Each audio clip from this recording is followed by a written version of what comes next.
Oh. Kung bibigyan ka ng kapangyarihan, ano ito at bakit? Isa lang, isa lang. Ulitin ko. Kung bibigyan ka ng magic kapangyarihan. Ay, tanong. Ano ito at bakit? Bigyan ako ng super power na lakas. Lakas na ngayon. Para marami akong mapaglingkod pa. Yeah! Thank you! Ito po ang iyong tanong. Ang sagot! Ito ang sagot. Ano ang huling mo kay Lord na tinupad na? Sige. Okay na. Ulitin ko. Yung huling hiniling mo na natupad na. Ano yun? Gusto namin malaman kung ano yun. Ang hiniling ko kay Lord ay yung ako ay bigyan niya ng lakas at pagbabayan ang aking mga ito. Dahil para naman sila ay aking masuk-super.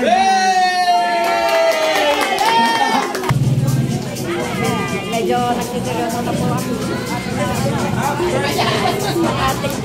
kung bibigyan ka ngayon ng 1 milyon, ano ang gagawin sa 1 milyon at bakit? 1 milyon, gagawin ko ito maayos masolve ang mga problema namin.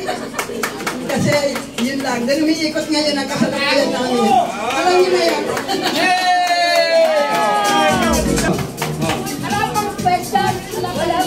Madali lang. Meron akong tanong. Meron din akong sagot. Wala pang takon. Wala pa rin sagot. Wala pang tanong. Kung isa kang freezer, ano ang gusto mong palamigin?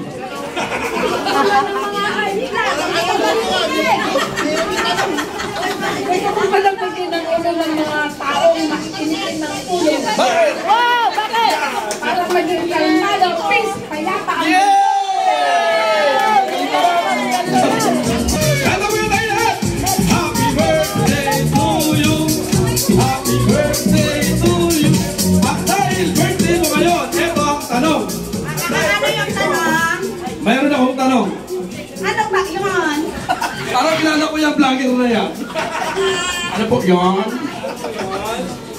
Ano ang hiling mo ngayong birthday mo? Ang hiling ko ngayong birthday ko ay maging normal ang lahat. Alam mo, normal ang Normal ang lahat. Yan. Hindi naman, para nararamdaman ko lahat ang nararamdaman din nila. Para mas damag-damag ko. Pag damag-damag kayo ang abutin.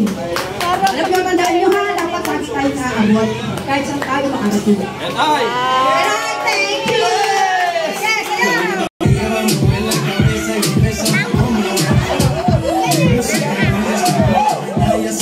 Hinahingan masyado!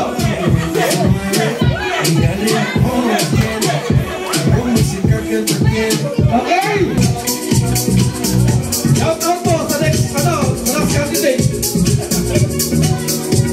Hello, uli sa susunod na kabilang buhay, pipiliin mo pa rin bang maging isang vlogger? Of course! Actually, ang pagiging vlogger ko ay hindi sinasadya. Hindi rin pinangarap at hindi rin iyan ipinagdasal. Kundi yan ay nagkataon lamang. Ito po ay pusa, iyong hilig, iyong natural. Sa susunod na buhay, ano ka? At sa susunod na buhay, parang gusto ko At bibigyan ka na panibagong buhay? Vlogger ba ulit? Ano nga lang pag-imalaman na namumulak-mulak ang natutuwa ang mga tao na nakikita para wala ka pabigay ng tutuwaan sa mga... Yay! Inahay! Sayaw! Sayaw! Sayaw! Sayaw!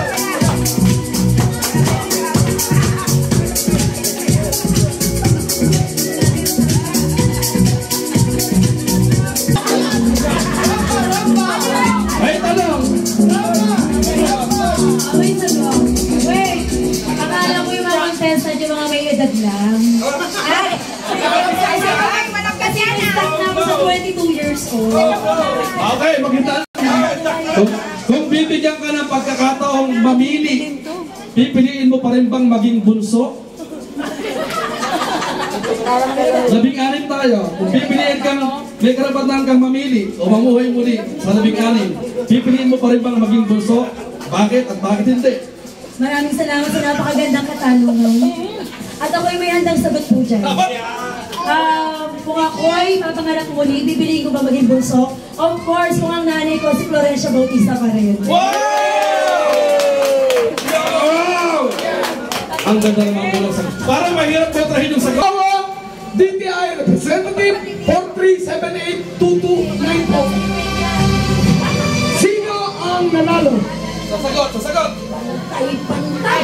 Ayun. Wow! Okay. Pantay-pantay. Dahil pantay-pantay, lahat nanalo, yung ating financer po, bigyan po sila lahat ng premyo. Okay.